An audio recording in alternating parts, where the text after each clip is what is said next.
Hello, another Connection Codes tidbit. Last time I talked about things you don't want to do to be safe for somebody. Today I want to talk about the things you do want to do. The number one thing is to hear with an audible response. The science shows that when we say something back to a person, that gives them assurance that we're listening to them and hearing them.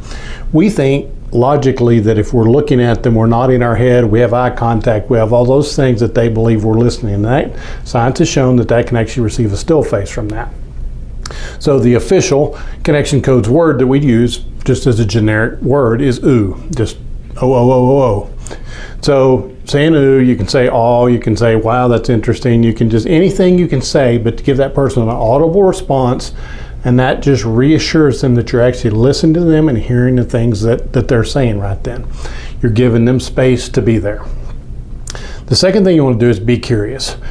So as you're listening to them, actively listen, and if something doesn't make sense to you, ask for clarification on it. Well, what's happening with that? That doesn't make sense to me, and what's happening is kind of part of the being curious. I talked about that in a separate video, but just being curious. What's going on with you? That in my brain that doesn't make sense, but what's happening with you? Can you help me understand that better? Just digging into things. One of the other phrases that are really helpful to use to make them feel safe is, what do you need? How can I help you solve this problem if it needs to be solved? Or do you just need me to sit with you, hear you, let you process your emotions about it? What is going to happen? What do we need? What do you need?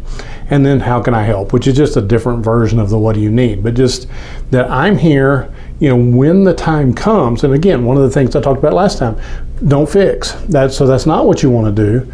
But you also, in this, you're going to be safe. You're going to listen to them, let them process their emotion, but then say, okay, when it's time to fix, I'm ready to come alongside you and help you if that's what you need.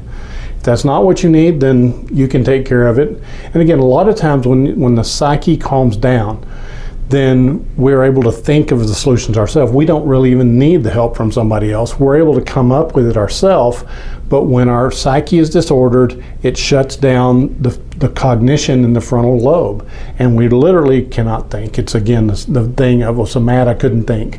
That's what's happening anytime our psyche is disordered, whether it's anger, fear, sad, lonely, any of those things cause the same issues. So we're sitting there with them, being safe as they process, and then at that point, if they need our help, then we jump in to help. So that's it. Those are the things you need to do to be safe for somebody else. Thanks.